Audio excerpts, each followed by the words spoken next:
folks. Sorry about the late. Welcome to the Wade and Cheese Show. God, that light's a little bright. This is my Raw review. Sorry, folks. I'm gonna move this over here a little bit for you guys.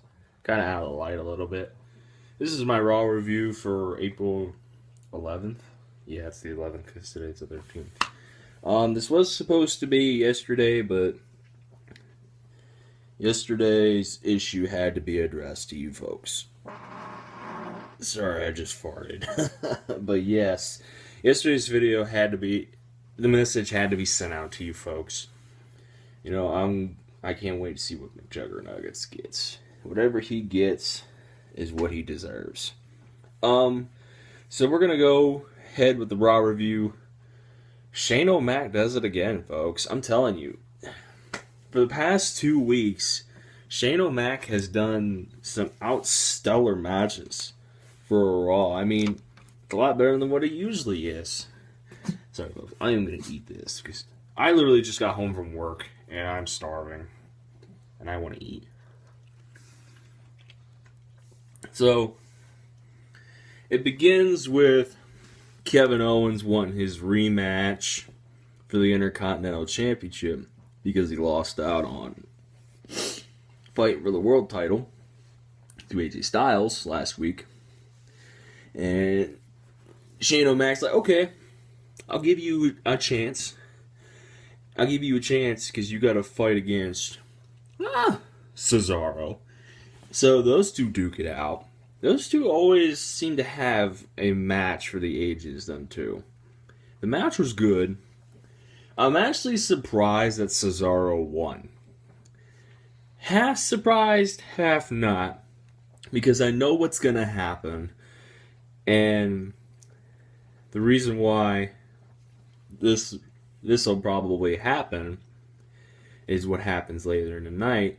And that's, I'm going to say this right now because it kind of happened before the match started. But since Sami Zayn was taken out last week by Kevin Owens, Sami Zayn got his shot to be in the main event if he beats AJ Styles later on in the night. Now that match was epic, guys, but I'll get to that match here in a few minutes. Right now, it's the #1 contenders match between Cesaro and Kevin Owens. It went down to the wire, but it ended up with Cesaro winning, which I figured Kevin Owens would get his rematch, but in my opinion, folks, I don't think Cesaro is going to win the Intercontinental Championship at Payback. Because they kind of got it set up now to where The Miz is probably going to hold it till like SummerSlam or what's the pay-per-view after SummerSlam? It's not Survivor Series. I forget. Anyways, he's probably going to hold it that long, folks. That's just my opinion because of how it's playing out with storyline.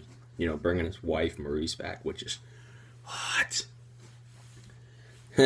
Not as hot as Sasha Banks. Sorry, I'm a Sasha Banks, which I'm pissed off, pardon my French, because they're not pushing her for the title like they're supposed to. Instead, you got Natalya. Really? Get the Heart. I mean, come on. This whole thing with Hart and Flair, I mean, granted, it's okay, but if Sasha Banks does not get a title, I will be pissed. I guarantee it. But enough about that. So Cesaro won. The match is set at Payback, which I don't understand why Payback got moved ahead of Extreme Rules. You know, we're always so used to Extreme Rules being right after WrestleMania. Why would they put Payback there? I don't know. This doesn't make any sense to me. Oh well, it's set as Payback for Cesaro to fight The Miz for the Intercontinental Championship. Which I don't like The Miz at all. I'm sorry, folks, if you like The Miz. I don't like The Miz one goddamn bit. Sorry. Alright, moving on. Next is the Dudleys and the Lucha Dragons. Now, this was a... I didn't think the Lucha Dragons were going to win because of the fact being that Kalisto has the U.S. title. And it wouldn't make sense. So, the Dudleys won. They tried to beat down on the Lucha Dragons. And then, out of nowhere, End Zone Cass.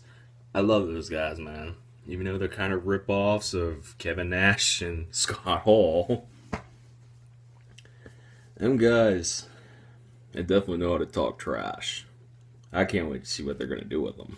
Hope they don't ruin them like they do with everybody else, seems like. So the Dudleys won.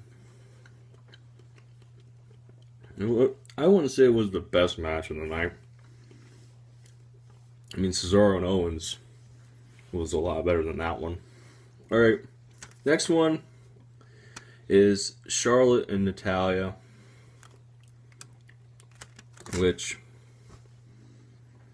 I figured Charlotte was going to win anyways, just because are they really going to push Natalya? I mean, come on, people. Let's face reality. I like Natalya. I love everything about her and her family, but come on.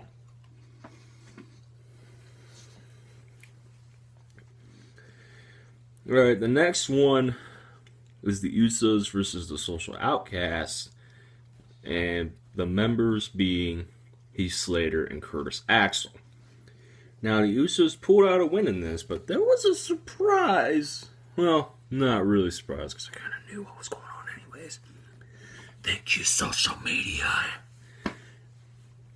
And out comes Luke Gallows and Carl Anderson, as known as Bullet Club. And I hope if they do this right, Bullet Club will screw over Roman Reigns at Payback. Oh yeah. AJ Styles for the title. Oh yeah. But we're not going that far yet. So Carl Anderson and Luke Gallows attacked the Usos from behind. Literally just laid them out. It was pretty sweet. I liked it. Even though everybody knew Bullet Club was coming anyways, it kind of ruined it. Sorry. The Usos did win. But did you really think the Social Outcasts are going to win? I mean, come on. Heath Slater sucks. Curtis Axel sucks. And it's sad to say Curtis Axel sucks because his father is Mr. Perfect. But moving on. The next match, which in my mind is probably match of the night, and that was AJ Styles versus Sami Zayn. Those two tore the roof off of that place.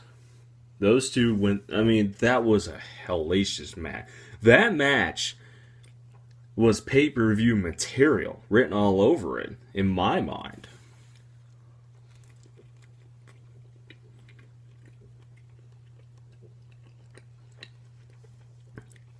It ends up with Styles winning close.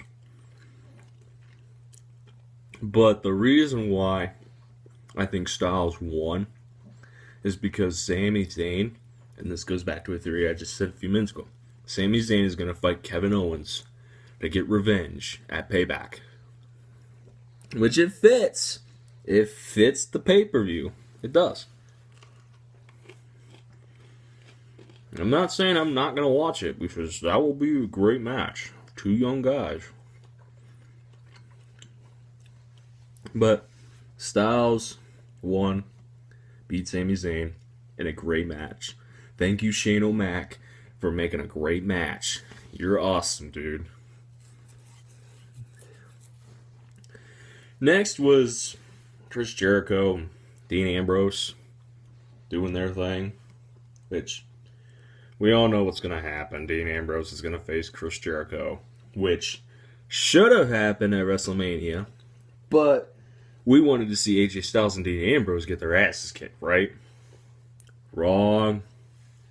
Dean Ambrose should have won, and AJ Styles should have won. Because why the hell do we need Chris Jericho and Brock Lesnar to... Why? What are they going to gain out of all this? I mean, really. Sorry, Pug. Sorry, my dog's down here, but what are they going to gain out of all this? I mean, at least AJ Styles and Dean Ambrose can actually get pushed to become them in the future. But now I don't know. But I'm telling you guys this right now. If Dean Ambrose loses at Payback, I might riot. Because that's bullshit. Jericho should not have won at WrestleMania. Jericho should not win at Payback. Because we all know what's going to happen. Jericho will face Dean Ambrose. Which is going to be a good match. But we all know we want Dean Ambrose to win. I actually am a big fan of Dean Ambrose. I like him over Roman Reigns. Which we'll talk about Reigns here in a little bit. Actually, no. We'll talk about what happens. No. I mean, the next match is Apollo Crews beating the living crap out of Adam Rose. I mean, do we really want to talk about that? Other than Apollo Crews is going to be a beast when they actually push him right.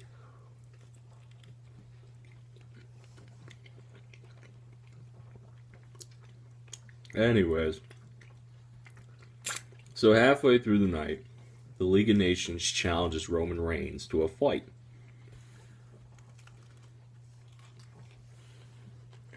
They talk, blah, blah, blah, blah, blah. And then the Wyatt family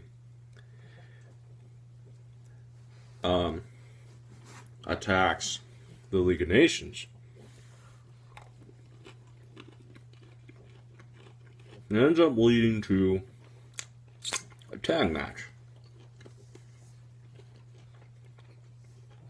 Which is the main event of Sheamus and Alberto Del Rio versus Bray Wyatt and Roman Reigns. I mean, I love the pairing, but didn't we see them kick the living shit out of each other, pardon my language, at Hell in a Cell a few months ago? Where they tore the roof off the place inside Hell in a Cell? Do you all, I mean, if you guys have the WWE Network, or you actually went to the event, you saw what I saw, and that was Roman Reigns and Bray Wyatt killing each other inside Hell in a Cell. So the match kind of goes back and forth, blah, blah, blah, blah, blah. And it ends up with Wyatt and Reigns actually pulling out a victory over the League of Nations. And then it comes to an awkward stare down of Wyatt in front of Reigns, you know, hopefully for a future title shot. But I'm afraid to inform you folks who have not heard yet, but will hear the word pretty soon, that Bray Wyatt actually injured himself in a live event in Milan. Now, they don't know if it's serious.